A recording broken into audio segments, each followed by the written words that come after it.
The Trouble with Angels, Season 2, Episode 6, Chapter 14, Part 2.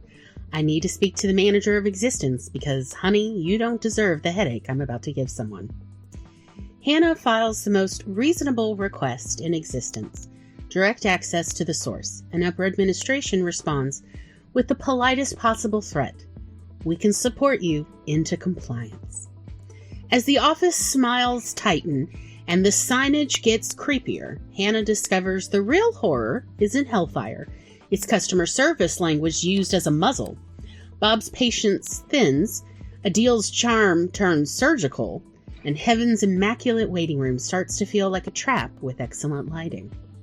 In this episode, spoiler-free, upper administration smiles like a clinic receptionist, then tries to stabilize grief into compliance. Tone policing in heaven, yes really. A waiting room full of bureaucratic horror notices, including the one that hits too close to home. Hannah refuses to let her sorrow become a lesson plan. Bob stops playing polite guest in a system he maintains. The system attempts a classic move, split the witnesses. Content advisory. Themes of grief and bereavement, institutional gaslighting, tone policing, emotional manipulation framed as support, references to death and loss, and tense confrontation. Listen wherever you get your podcast, Spotify, Apple, YouTube, and beyond. And if you want more of my audio stories, you can listen to Sadie Cohen Bounty Hunter at glorythink.substack.com/s/Sadie Cohen Bounty Hunter. Link in show notes. Or Boarding School Murder Mystery. Again, link in show notes at glorythink.substack.com. You can subscribe for the paperwork and the stories. Chapters, audio updates, and assorted cosmic memos arrive via your inbox. Compliance is optional, but encouraged at glorythink.substack.com. And become a financial booster. Bob keeps receipts. Paid subs and tips directly fund writing time, audio production, and whatever fresh nonsense the afterlife approves of next. If you'd like to contribute to the divine operational budget, link in show notes to Ko-fi, Venmo, and Cash App. Also, you could help this story keep finding its people. Tap the heart button. Engagement is magic. Leave a comment. What's the most infuriating polite phrase you've ever heard used to shut someone down? Share this episode with a friend who loves The System is the Monster satire, angel office politics, and found family warmth. Again, thank you. Your support keeps indie storytelling caffeinated, chaotic, and just celestial enough. The Trouble with Angels Jump-In Guide Seasons 1 and 2. Welcome to Afterlife Bureaucracy, Celestial Chaos, and Cozy Horror Satire with Heart. Pick your starting point. There is no wrong door. Just maybe watch your step. Reality has loose paperwork. If you are new here, you could start at the beginning. Season 1, Episode 1, Chapter 2. Hell is hell only to humans. Are you already in it? Want the newest arc? Start Season 2. Season 2, Episode 1, Chapter 10. Drink up, the world's about to end. And the next episode after that is Season 2, Episode 2, Chapter 11, Business Casual Armageddon. If you don't know where to start, quick picks, want the cleanest on-ramp? Start at Season 1, Episode 1. Want the latest episodes and current momentum? Start with Season 2, Episode 1. Want a low-pressure taste test? Pick any episode title that vibes with you, then circle back to the start once you're hooked. Coffee Bunny Crafters Cafe, which will give you cozy chaos and behind-the-scenes info at coffeebunny.substack.com, and you can find me, Glory Think, as Glory Writes the Blues on social media, Blue Sky, Instagram, YouTube, Twitch, Facebook, TikTok, and Threads. And remember, if they ask you to regulate your tone, you're getting close to the truth. Previously, in The Trouble with Angels, Hannah marches into the Silver City, heaven's brightest, cleanest bureaucracy, and demands to see God. Reception smiles and hands her a routing chart. God isn't missing, God is a process. Danae prints Hannah a cheery little receipt with a not-so-cheery warning. Don't lose this, it's your only proof of existence. Bob escorts her, Hannah, through hallways with weaponized self-care and signage that knows her name. They reach Ways and Means, older lights, older paperwork, older rules. Miss Lavinia hears Hannah's grief, stamps it noted, and quietly makes it clear. Getting answers won't be simple, and being noticed has consequences. To keep moving, Hannah needs a sponsor with clearance, someone who can open the next door without setting off every alarm in the city.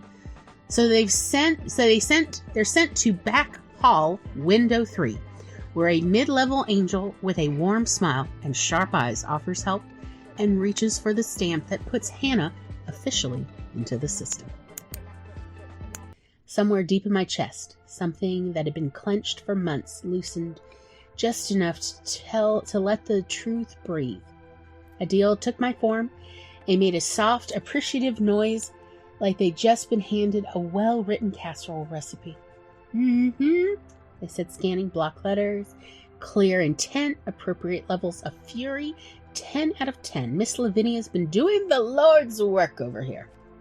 They slid the form under the glass, stamped it with a brisk thunk, and then, like it was the most casual thing in the world, turned slightly in their chair, reached toward a battered little terminal tucked behind a stack of binders. Not sleek, not futuristic. It looked like a computer that had survived 3 office remodels by sheer stubbornness. Adil's fingers flew over the keys. All right, they said, brightly conversational. Let's do a quick availability check, just to save you both from the scenic route. Bob's head angled Adil. I know, Adil said without looking up. We are not making this a dramatic event. We are simply verifying office coverage, like any responsible person. They clicked something. The terminal made a noise that sounded like it resented being awake. Adil leaned closer, squinting. Oh, they murmured, in the exact tone a clerk uses when they see a familiar name on a docket. Well, would you look at that? My stomach tightened. What? Adil's face stayed friendly. Their voice stayed light. Their eyes, however, sharpened like a needle. Nothing, they said sweetly. Just patterns. I love patterns. They read off the screen with a sing-song cadence, like gossip at a church potluck.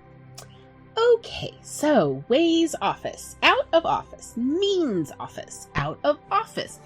Grief and human affairs, out of office. Click. Miracles and exceptions, out of office. I stared. So God is just not in any office? Adil's smile remained. God is marked out of office, they said. Bob's face tightened. Marked by whom? Adil made a tiny, astonishing sound.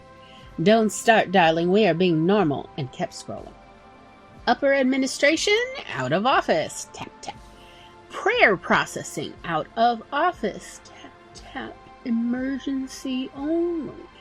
They paused, their eyebrows rose. Oh, they said, surprised. Like they found a penny in the couch cushions. Emergency only is, Bob leaned in a fraction, also out of office. Adil finished with a bright little smile that did not reach their eyes. But don't worry, emergency only has an acting coverage note. My throat went tight. Acting coverage? Acting coverage, Adil repeated. Meaning somebody else is holding the phone. Bob's voice went quiet. Who? Adil tilted their head toward Bob in a tiny, we are still doing manners way, and read the line like they were discussing weather. Emergency only is currently covered by Senior Section Lead Schwan. Bob blinked. Schwan is not senior. Adil gave a small, polite shrug. The system says what it says. They clicked again. Grief and Human Affairs is being covered by Deputy Director Liga. Miracles and Exceptions is being covered by Interim Coordinator at Hama. Upper Admin is being covered by... They stopped again. Their mouth tightened. By Acting Oversight Committee? I stared. That's not a person. Adil's smile brightened, almost gleeful. Isn't it adorable? They said. It's a concept. Bob went absolutely still. That committee didn't exist, he said. It exists now, Adil replied, still sweet. They leaned back in their chair and sighed, long-suffering, flipping the cheer back on like a lamp.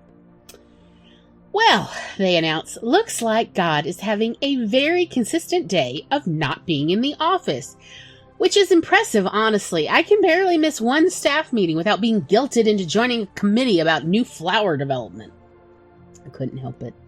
A short laugh escaped me, sharp, threaded with a barbed wire. So, I said, the manager of existence is out. Adil nodded sympathetically. Yes, friend. And everyone is covering for them, I said. Adil's smile stayed polite. Everyone is covering, they agreed carefully. Bob's voice dropped lower. For how long? Adil didn't answer immediately. Instead, they reached under the counter. Not into a normal drawer. Into a narrow gap beneath the wood, like a secret shelf built specifically for things you don't want the casual eye to see. Their fingers slid something forward, a thin ledger, dark cover, unlabeled. Not part of the public stacks. The kind of book that says, this is for later, which is the same thing as saying, this is dangerous. Adil set it on the counter, softly, like it might bite if startled. Bob's eyes locked on it. Adil, he said very quietly. Adil held up a hand, smiling as if this were simply making small talk. This, they said lightly, is not an accusation book. They opened it. Inside, there were neat columns, dates, offices, names, coverage notes, authorization codes, beautiful handwriting, angel precision, the kind of careful record-keeping that comes from living too long inside a system, realizing the system is allergic to memory. I call it my audit log, Adil said, for my own sanity, because sometimes the terminal glitches, and sometimes a glitch is just a decision wearing a false mustache. They ran a finger down one page. See, they said, here's when the out-of-office marks started going from occasional to seasonal. Bob leaned in. He hovered like he wanted to catch the truth. Adil turned the ledger so both of them could see. The entries weren't dramatic. That was the problem. They were banal, procedural, normal-looking. And they went back, farther than I wanted. Bob's voice thin. You've been tracking this? Adil lifted their eyes to his, warm, fond, apologetic, all at once. I didn't want to be dramatic, they said softly. I really didn't. But I started noticing that every time somebody asked for God directly, the routing got longer. The reroutes got stranger. The acting coverage titles got creative. They tapped one line with a finger, and every time one of the Archangel's offices went unattended, another mid-level title appeared. Bob's jaw clenched. And you didn't tell me? Adil's smile flickered. I didn't know you were listening. They said almost gently, you haven't come through here in a long time, Bob. Bob trembled a little, just a little. Adil's voice stayed warm, but the steel under it showed. I wasn't trying to sow discord, they said. I was trying to be ready. Because if you accuse the wrong person too soon, you get reassigned, and the rot keeps growing in the dark. They flipped the ledger to another page, one with a line circled. This, Adil said, casual as gossip, is when the Acting Oversight Committee first appeared. Bob stared. That's recent, he said. Adil nodded. Mm-hmm. And this, Adil continued flipping again, is where the out-of-office notes shift from departmental to universal. They tapped a note in the margin. Do not escalate beyond routing. All escalations are being handled. Cold crept up my arm. Bob's voice went very quiet. Handled by whom? Adil shut the ledger gently. Their smile returned, not because they were happy, but because they were trying to keep the atmosphere from turning into a storm. By people, Adil said, who shouldn't be handling it. Then they looked at me, softening again, and pushed my form back under the glass. But here's the good news, friends, they said, voice warm again. You're not alone in this building, and you're not the first person to notice something feels wrong. They tapped the sponsor line. And because your request is legitimate, because grief is legitimate, and escalation is legitimate, we can use the proper channel as a crowbar. Bob looked at Adil. What do you need? Adil's eyes sparkled. Fan, ally, clerk, strategist, all at once. I need you, they said, to let me walk you into the next office like this is normal. Bob's face tightened again. And when it isn't? Adil smiled sweetly. When it isn't, they said, I need you to notice who gets nervous. They tilted their heads, still cheerful, like offering directions to the bathroom. Now, do you want to go to Grief and Human Affairs first because it's the most appropriate on paper, or Upper Administration because it makes people sweat? And I realized with a strange rush of relief and dread that we weren't just asking for an answer anymore. We were testing the system. We were shaking the tree, and Adil, sweet, warm Adil, had been waiting with the ledger open, ready to observe what fell. Upper Administration. Adil's smile widened like they just heard me order the exact thing that would ruin someone's afternoon. Oh, they said, delighted. Upper Administration, bold, iconic, a choice with teeth. Bob's gaze sharpened. Adil. I know, Adil said, already gathering my form, the hidden ledger slipping out of sight with a practiced motion that looked like tiding but felt like strategy. We are not being messy. We are being correct. They stood, smoothing the front of their caftan like they were about to step into court. Now, Adil added, lowering their voice just enough to feel like a hand on my back, you let me do the greeting. And you don't say, Manager of Existence, until we're inside the office's hearing range. I blinked. We're already inside the building. Adil gave me a look. Baby, the building has layers. Bob muttered, they're right. That did not make me feel better.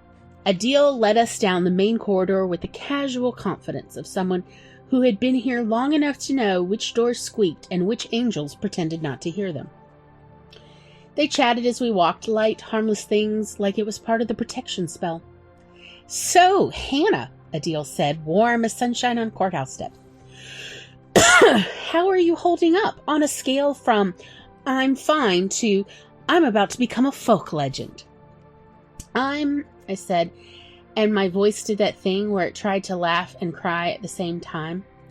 Hydrated. Adil nodded slowly. Good. Hydration is half of righteous escalation. Bob made a small sound that might have been a laugh if it didn't hurt him to do so. We reached the office. Silver City, Upper Administration. Please have your purpose ready. There was a desk. Of course there was. But this desk felt different from Danae's and Miss Lavinia's. Those had felt like reception. This one felt like security wearing a cardigan. The angel behind it didn't look up right away. They were reading something on a thin tablet, lips moving silently as if rehearsing how to sound pleasant while saying no. When they finally glanced up, their smile arrived with a delay. It didn't reach their eyes. Their eyes were busy scanning badges, posture, and intent. Adil's warmth slid forward like a blanket. Bright, friendly, too normal to be threatening. Oh, hey, sugar, Adil said like they'd run into this person at the grocery store. We're here for an upper admin consult. Quick one, properly routed. They slid my form forward through the little slot. The angel's gaze dropped to the paper. Their eyebrows twitched. Not much, but enough. They didn't look at me at first. They looked at Bob. It was subtle, quick recognition landing like a cold coin in my stomach. Then they looked at Adil, then back down at the sponsor line. Adil, the angel began. Adil smiled wider. Routings, yes, tier 6, bless. The angel's mouth tightened almost imperceptibly as they read Manager of Existence, Escalation. Their smile remained, their voice stayed polite. Of course, they said, Upper Administration is always happy to assist with concerns. They tapped the tablet once, then again, too precise, like a bell being rung. Bob's back stiffened. Adil didn't change their expression, but their eyes flickered just once to Bob. There it is. The angel leaned forward slightly. May I ask the nature of the escalation? Adil answered smoothly. Bereavement inquiry, they said. Process concern, request for direct audience. The angel nodded, still polite, still calm. Certainly, we can begin the escalation sequence. Please hold. They turned their head toward a side door and spoke, not loudly, but clearly. Upper admin is initiating an escalation intake. Code, they glanced at the screen, W&M-1, sponsor tier 6, human present, Bob present. They didn't say Bob present like it was normal. They said it like it was a category. Something behind the door clicked. Not a lock, a notification. The angel looked back at us, smile unchanged. Someone will be with you shortly, they said. Please take a seat in the waiting area. The waiting area was, unbelievably, exactly like a medical clinic waiting area. Rows of chairs, a bulletin board with notices that nobody read, a potted plant that had long ago given up the ghost. Except the notices were things like, reminder, your feelings are valid, but your request must be validated. Notice, all escalations are being handled. Update, please refrain from unscheduled divinity. Adil guided us toward the chairs with easy familiarity, still chatting like this was an errand run. Okay, they murmured, sitting with a small sigh. We have officially made the office sweat. Bob didn't sit right away. He stood, eyes on the side door, hands shoved deep into pockets. Quiet posture, thunder energy. I sat because my legs were shaking and I refused to give the room the satisfaction of seeing it. Adil leaned toward me, voice low and warm. Now, they said softly, watch their faces when they come out. Upper admin folks are trained to be pleasant, but the body always tells the truth first. I swallowed. What are we looking for? Adil's eyes flickered to Bob, then back to me. Nervousness, they said. Speed, who they call, whether they try to split you up, whether they pretend you're the problem instead of your question. Bob finally sat, stiffly, like sitting was a concession. Head leaned toward Adil, voice barely audible. That pain, he said. They sent it. Adil nodded once. Yes. You felt it too? Bob's jaw clenched. Who's on the other side? Adil's smile returned, soft, almost unapologetic. That, they said, is what we're about to find out. The side door opened. An angel stepped out, impeccable, unwrinkled, calm. Their smile was practiced. Their eyes landed on me first, briefly, then on Adil, measured, then on Bob, and their whole face changed for half a heartbeat. Not fear, recognition, and something like calculation. Bob, they said pleasantly, it's been a long time. Bob's voice was flat. Who are you? The angel chuckled lightly, as if Bob was being dramatic. Oh, Bob, they said, I'm just here to help.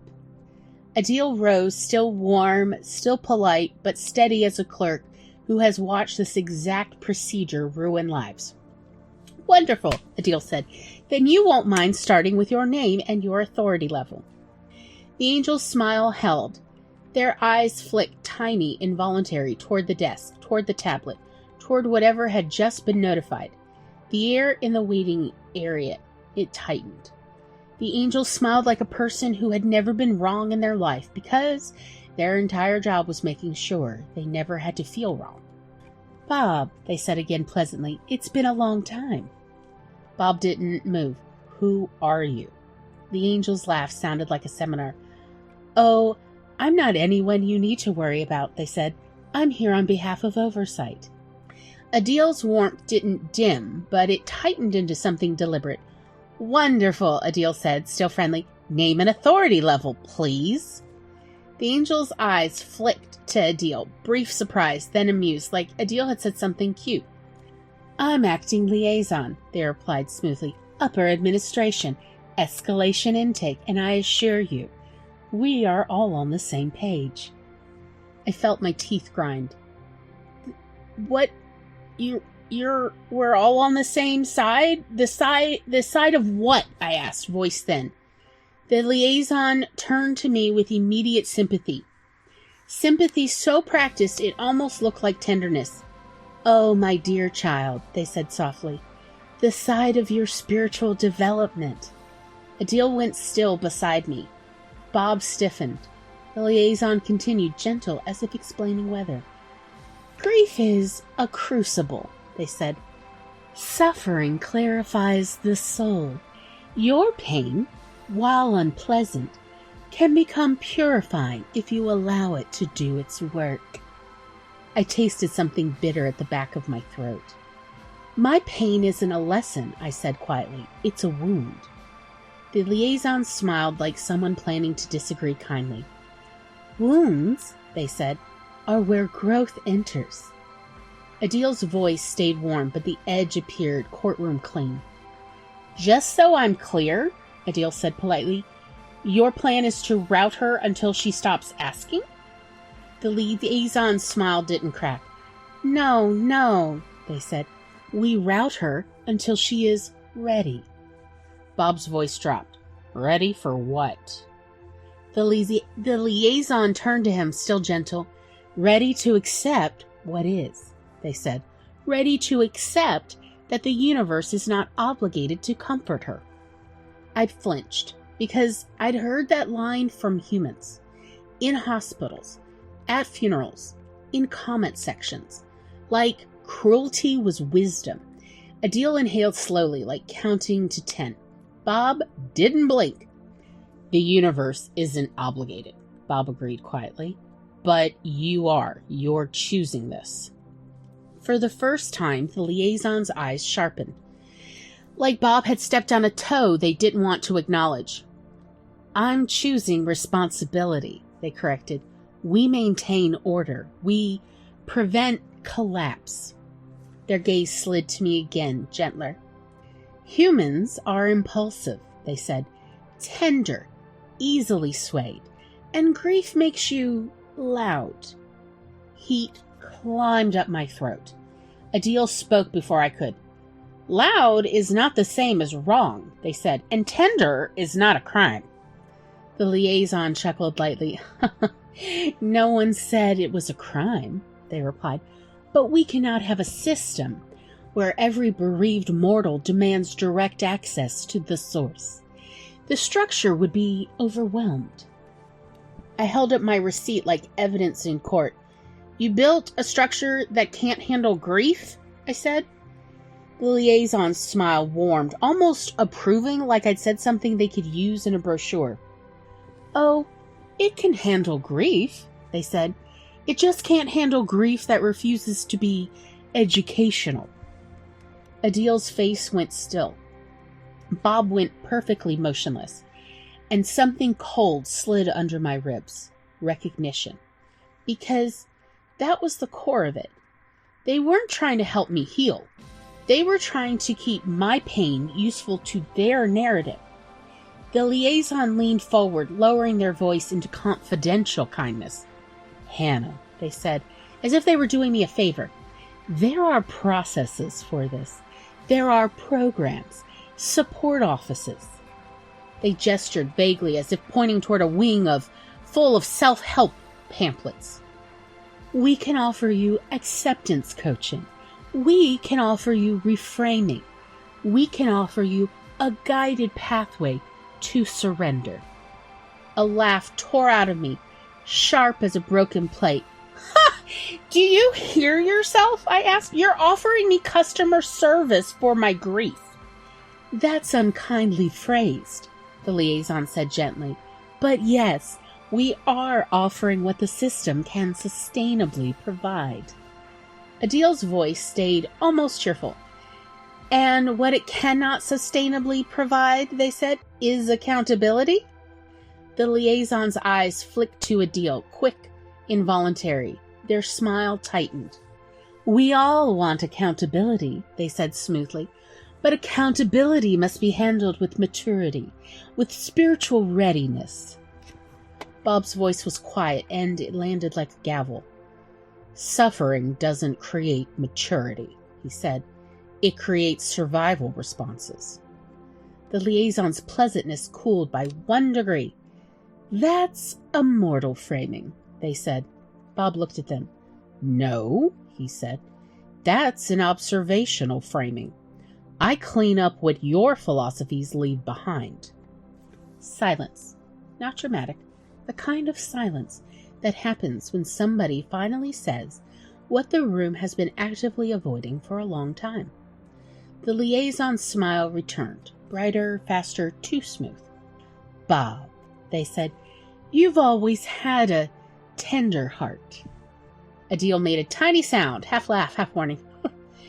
The liaison continued, still gentle, still righteous. Your compassion is admirable, they said, but some discomfort is necessary. It propels beings toward growth. I met their eyes. My discomfort didn't propel me, I said. It stalled me. It hollowed me out.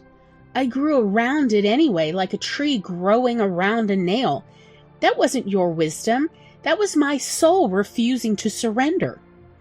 Adil's gaze warmed, proud and sad at once. The liaison's eyes narrowed a fraction. Hannah, they said softly, I think you're overwhelmed.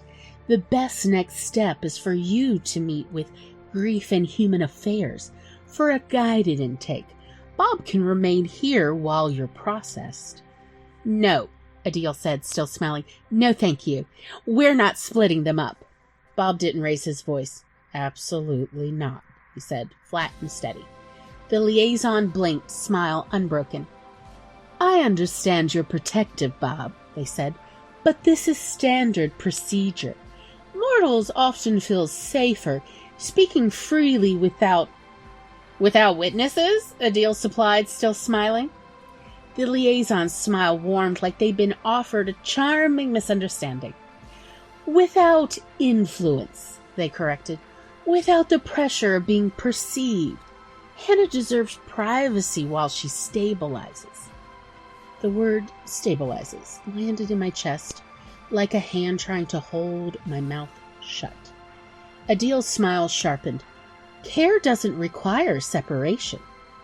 The liaison turned to me, voice lowering into that soft sympathy that makes you want to throw a chair. Hannah, they said, I can see you're overwhelmed. We don't want you to say something you'll regret. And there it was, that familiar moment, that human moment, that moment where grief becomes a behavioral problem and the system decides your nervous system is the emergency. Something in me tightened so hard it almost snapped. I stared at the liaison and heard my own voice come out very sharp, very quiet.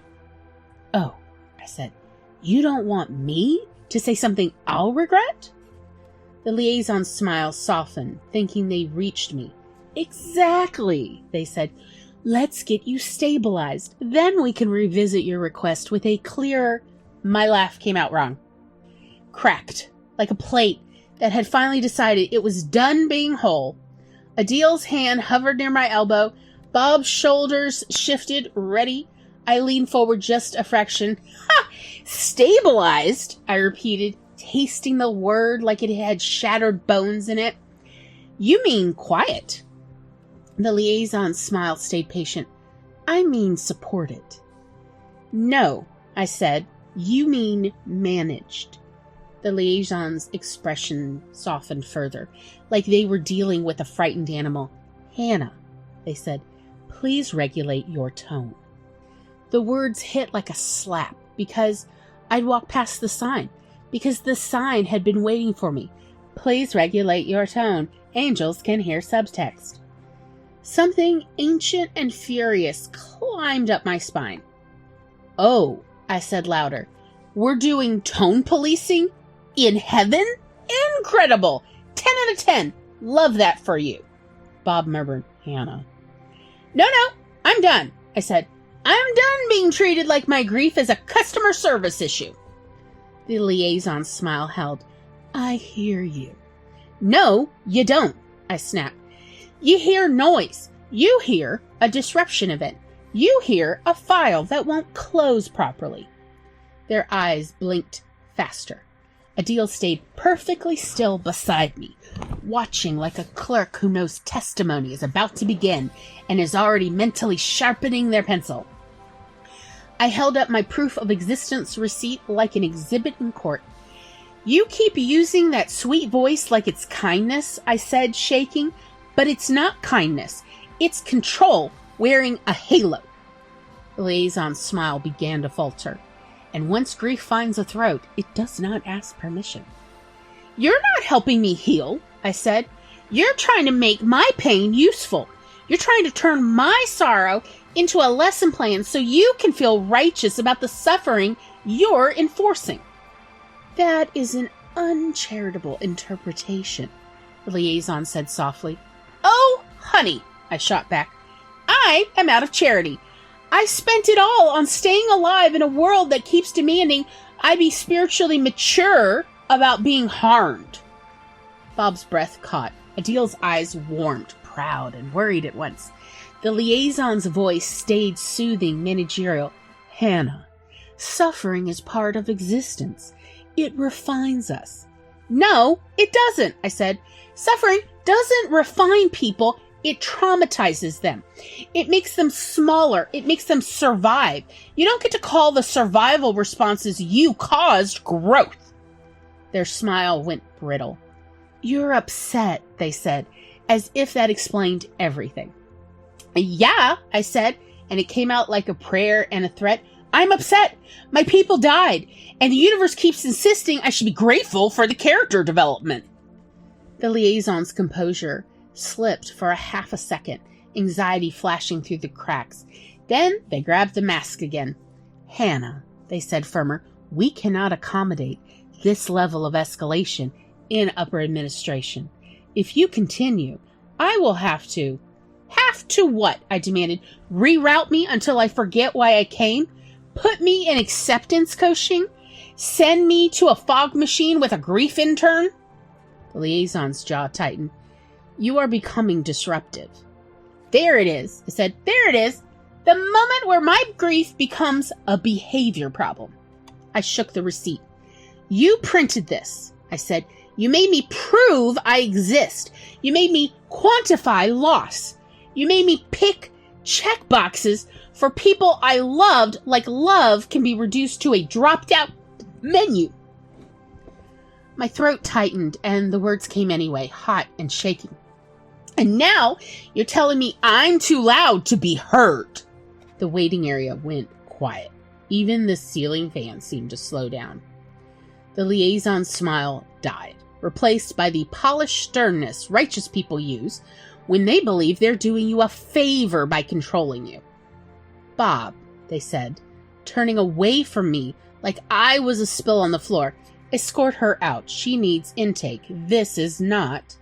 And that's when I turned on Bob, because grief is grief, and rage is rage, and sometimes the safest person in the room becomes the easiest target. Bob, I said, and my voice broke on his name. Are you serious right now?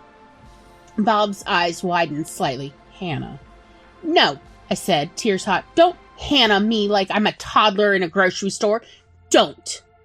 I jabbed a finger toward his chest like it was evidence. You are standing here acting like a polite guest in a system you literally maintain. Bob's jaw clenched. I stepped closer, my body vibrating. You have a key, I said. You have a key that opens all doors. Bob's eyes flicked away for a half second, the tiniest confession. I pounced. You do, I said. You do. I just know it. You carry it like a secret, like you're embarrassed to have it. Bob swallowed. It's not that simple.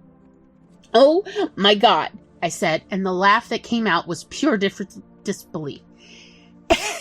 It's always not that simple when the solution requires someone powerful to break a rule. I gestured at the liaison, at the desk, at the signs, at all of it. This entire place is a trash chute for consequences, I said, voice cracking. And you're telling me you can't open one door? Bob's voice stayed low. Hannah, if you what? I demanded. If you help me? If you take me to God's office to empty the trash or whatever the hell you do when you clean up existence? Adil inhaled sharply, half shock, half, yes, ma'am, preach! Bob looked like I'd sucker punched him. Which, honestly, I realized I had. But I couldn't stop. Bob, I said, shaking, you keep protecting everyone else from discomfort. You keep smoothing the edges. You keep doing maintenance so no one has to look at what's wrong. I swallowed hard. And I need, for once, I need you to stop being nice and start being true. Bob trembled a little. The liaison made a small, satisfied sound, like they just watched me fracture my own support system. And that, more than anything, turned my rage incandescent. I whipped back to the liaison. Oh, you like that? I snapped. You like watching people break? You like turning pain into proof that you were right to control them? The liaison's eyes flashed. Hannah. No, I said, and my voice went terrifyingly calm. Let me tell you something. You are not holy. Silence. You are afraid, I continued. And instead of admitting you're afraid, you built a maze and called it maturity. Adil's eyes shone. Bob's face went pale and still. You rerouted your fear into policy and pretended the harm was educational. I stepped closer, close enough to smell their perfume and the panic under it.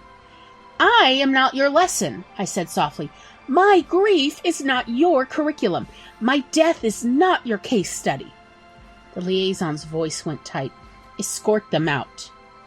Adil smiled bright as a Sunday hat. Respectfully, they said, sweet as syrup, no. Bob's voice was low, raw, no. And suddenly, the waiting room didn't feel like a clinic anymore. It felt like the moment right before someone kicks open the door to the judge's chambers. Bob looked at me, eyes tired, hurt, fiercely present. Hannah, he said quietly, if we do this, it changes things. It already changed, I whispered. I'm already in the changed part. I just need you to come here with me. Bob closed his eyes for half a second, then opened them, and his voice, when he spoke, was not polite. Adil, he said. Adil's smile softened immediately. Yes, sweetheart.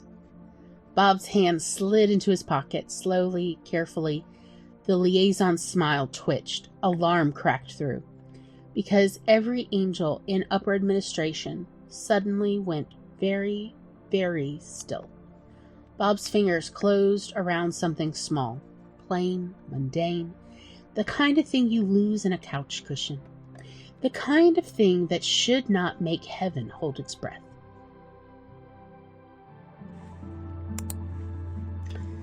Next time on The Trouble with Angels, Chapter 14, Part 3, what happens when heaven tries to manage Hannah's grief like it's a filing error, and Bob finally stops playing polite? 1 minute upper administration is doing that soft voice, laminated smile routine. The next, Bob is holding Hannah's hand like a decision, and producing a key that makes the whole building flinch like it just saw a master badge. Adil, bless them, is right there, sweet as syrup, twice as dangerous, providing customer service and emotional damage in equal measure. They end up somewhere they definitely aren't supposed to be, and the vibe shifts from welcoming bureaucracy to, oh, you're about to learn something you can't unlearn. Then a new ally appears, small, clever, and unionized in spirit, and starts asking the kind of questions that get people reassigned to wellness. Meanwhile, whispers creep in about a committee that wants things clean, not tidy, erased, like evidence, like questions, like inconvenient truths. And just when Hannah thinks the system can't get stranger, the building itself decides it has opinions, and it might be on their side. Basically, doors start opening, masks start slipping, and Hannah begins to suspect heaven has been running on duct tape, denial, and Bob's unpaid labor for a very, very long time. You've been listening to The Trouble with Angels by Glory Fink.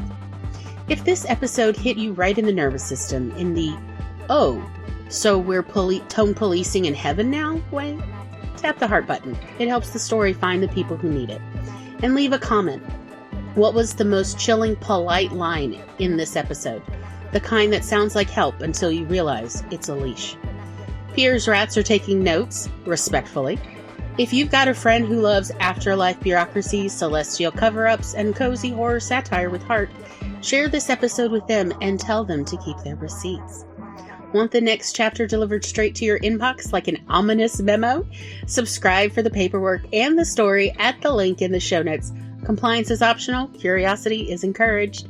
And if you want to support the divine operational budget, writing time, audio production, and whatever fresh nonsense the afterlife approves of next, there are tip links in the show notes. Bob keeps receipts, always. So, quick safety note. If this episode stirred up heavy feelings and you need support right now, you deserve help in the real world too. In the US or Canada, you can call or text 988. In the United Kingdom and Republic of Ireland, Samaritans are available at 116-123. In Australia, Lifeline is 131114. If you're in immediate danger, please call your local emergency number. And remember, if they ask you to regulate your tone, you're getting close to the truth. Thanks for listening. I'll see you in part 3. Goodbye.